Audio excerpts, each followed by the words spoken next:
Cops lie. And no, that doesn't mean that they're bad. They are actually sanctioned by the United States Supreme Court to lie, to deceive, to basically cheat you into giving them what they want. But there are some important limits. What are they? How can you spot them? How can you use them to your advantage? And what tools do you have to protect yourself and push back? Guys, I'm ex-state prosecutor, criminal defense attorney Tom Grieve.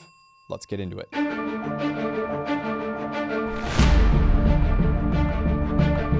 So the very first thing that police are not allowed to lie to you about, because as I said, cops are allowed to lie to you during an investigation about almost everything. You've heard me say it so many times. The first thing that they cannot lie to you about, they cannot promise specific legal outcomes. So imagine, here's what officers cannot do. Promise you that, hey, if you confess, the prosecutor will offer you a deal. It's going to look like this. The judge is going to go light on you at sentencing, or you'll be able to avoid charges altogether because I control it as the officer.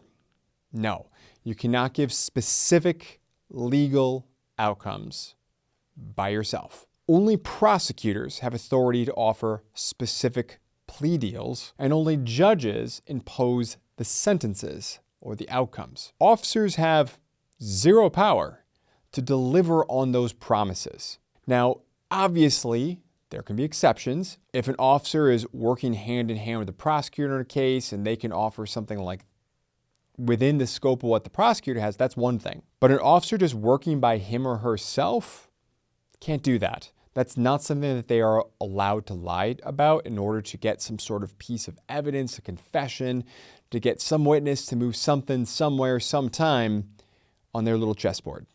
Can't do that. Now, all that being said, courts have split on exactly how much vague suggestion is permissible. Here's the line that I see all the time, both as an ex-state prosecutor as well as a criminal defense attorney. The line that I see goes something like this. Hey, if you do this and go along with whatever it is we're trying to do, I'm going to put in a good word for you, man, with the prosecutor. I'm sure this is all going to go really well for you. Just if you cooperate, that scores so many points with the judge. That's kind of vague, but they're not promising a very specific outcome. And that's one of the lines. But where exactly do you fall between those vague sort of promises about scoring points and good things will come versus very specific things will come and very specific promises?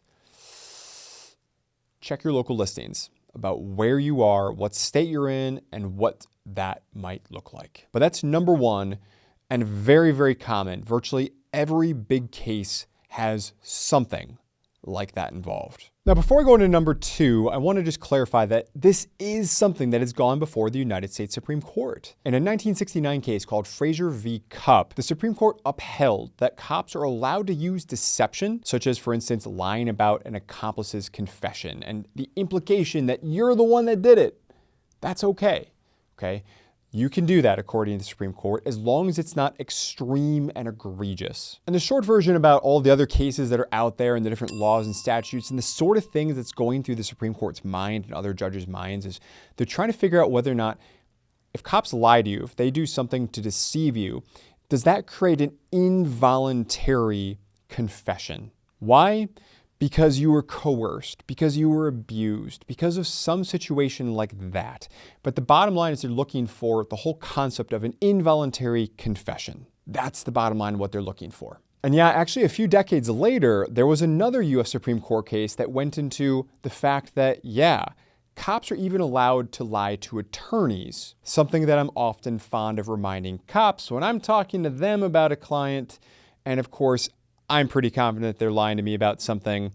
But of course, when they do that, they're doing their job. If I reciprocate a lie and meet it with another lie, I can lose my law license. I'll let you insert a cop or attorney joke. Take your best shots down in the comment section below. But that's always something that I know is going through the back of my head because I've had any number of cops lie to my face any number of times.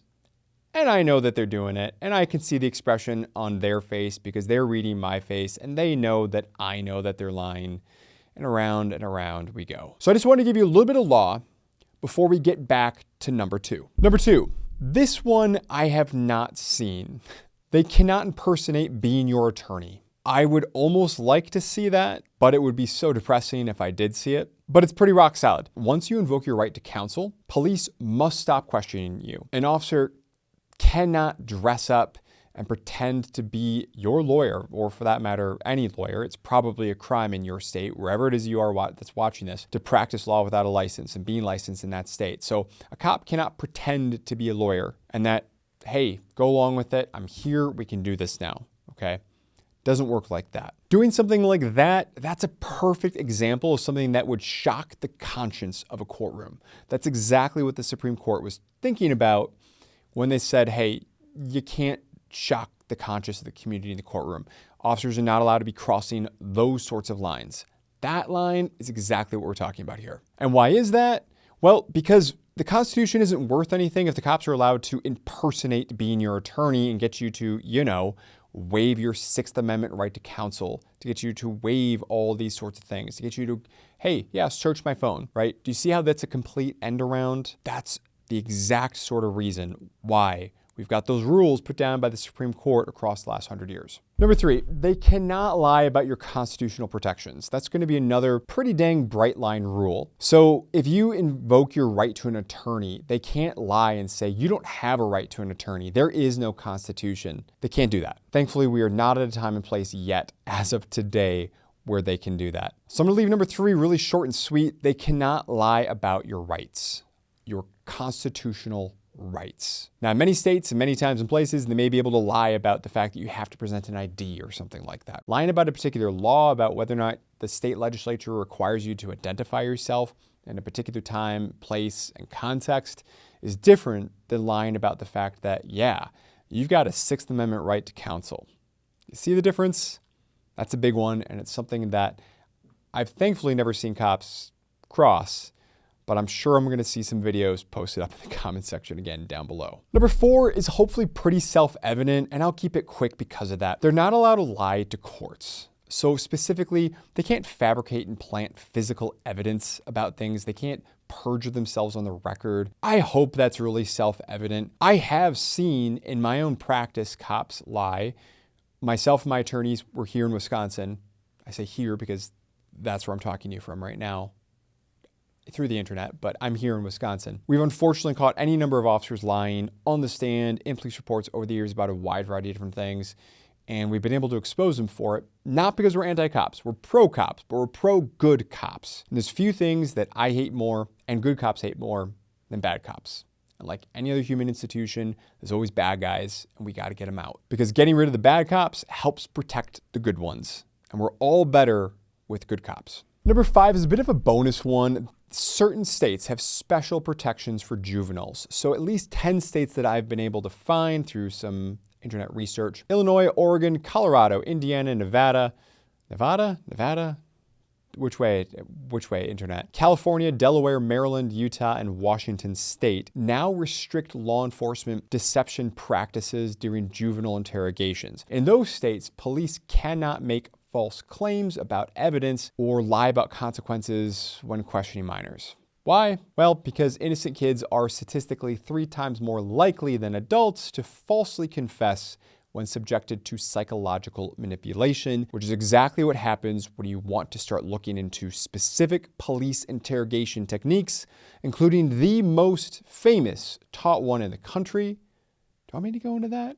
Let me know in the comment section if you want me to do a video on that. Here's the bottom line, folks. Police have an extraordinary capacity to lie and be sanctioned for that under the law. That doesn't mean that they're being evil. It doesn't mean that they're being mean. It means that they're doing their job because they are emboldened to have these powers, because this is the stuff that works to put bad guys away and to protect society. In a nutshell, that's just what this is. They're allowed to get a little bit of dirt under their fingernails, but only so far. That's where I come in. That's where attorneys, judges, and if push comes to shove, juries get involved as well. But it's so important to understand what these limits are so that you understand what they aren't, because it's almost everything that they're allowed to lie to you about, which is why you have to know your rights. If you're in a situation after defensive gun use or something else and you are being interrogated by law enforcement, understand anything you say can and will be used against you. They don't always have to give you your Miranda rights, like what you've seen on TV about you've got a right to an attorney, you've got a right to silence. If you can't afford one will be appointed to you. Yeah, that's fine. That's what we call custodial statements. That's a real technical word. You could be handcuffed in the back of a squad car, and in certain circumstances, that may not be a custodial statement where you're in custody for purposes of triggering the Miranda warning. So understand, anytime you're talking to a cop, just because you may not have gotten Miranda, doesn't mean that they aren't allowed to lie to you, and doesn't mean that you may not be a suspect. So always raise your right to an attorney, understand your rights, educate yourself, just like what you're doing right now. Be sure to hit that like button. Leave me a comment down below what you thought was interesting. Share it around. We're going to close out with our ever popular quote of the day. This one comes from John Adams, who said around 1788, quote, "Arms in the hands of individual citizens may be used at individual discretion in private self-defense." That was in defense of the constitutions of the United States back when they were trying to pass what we now call the US Constitution. Thanks for sticking around. I will see you in the next one and in the comments section. Take care. Thanks for sticking around to the end of the video. If you enjoyed this one, please feel free to check out some of our other great content, and we'll see you in the next one.